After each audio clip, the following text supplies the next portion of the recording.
I don't have a lot of sleep at night, and when I don't sleep I think about how I can fix things and make things easier, and that's how I do it. I really work out everything I do prior to start making it, and once I begin making it I know what I'm doing and how I've got to do it.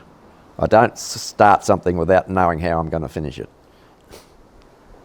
My name is John Pickerley, and I live in the Mallee region of Victoria, which is north of Melbourne by about 2.5 to 3 hours. Up until today I've made 131 different sculptures, all from spanners.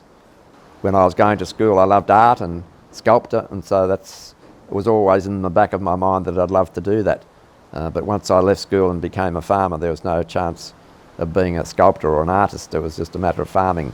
So now that I've got going and from retirement, I'm really doing what I love doing at the moment. It's something I really enjoy doing. I started my sculpturing with, there was about 600 old spanners that had been kept, plus the machinery, which was about 26 old machines.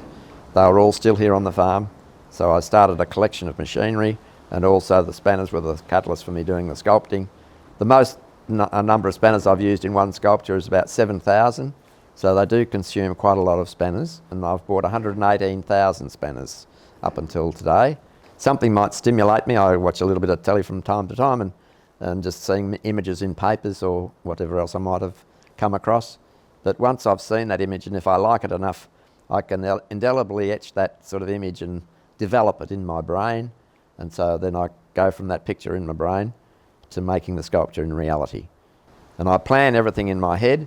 So I don't put anything on paper and draw it, I just plan it in my head, and I just go from that plan in my head. Well, being a farmer we dealt with a lot of animals over the years, so they're something that I'm quite familiar with.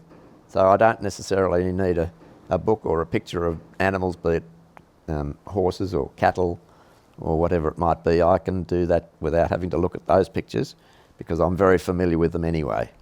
So I've created this one from that image I have in my head. There's nothing more than that.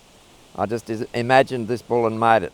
I did have a lot of cattle when I was farming, so I was familiar with the structural shapes of cattle.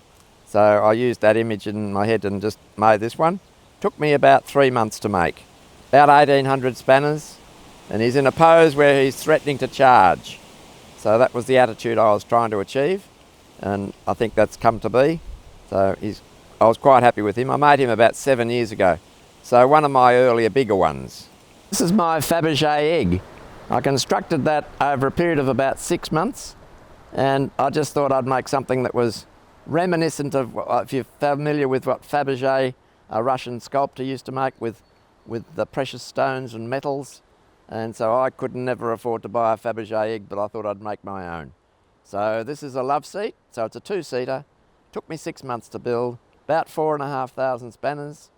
So it's basically just something I had a hankering to make, and that's how it's gone. It was quite a difficult one to make, in fact, and the more difficult they are sometimes the more I like doing them, because it's a bit of a challenge.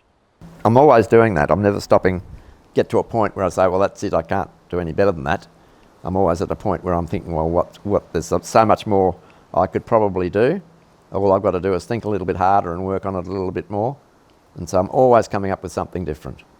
There's one in recent times, there's a sculpture here just beside us in the workshop here at the moment, a sculpture of flowers in a vase, and I've just finished making that, and it's going into the Newport Hospital. I made a similar thing, I suppose you could say, 2 years ago, a vase of flowers on a pedestal, and I put it in my garden. But compare the two, one looks very amateurish and quite juvenile.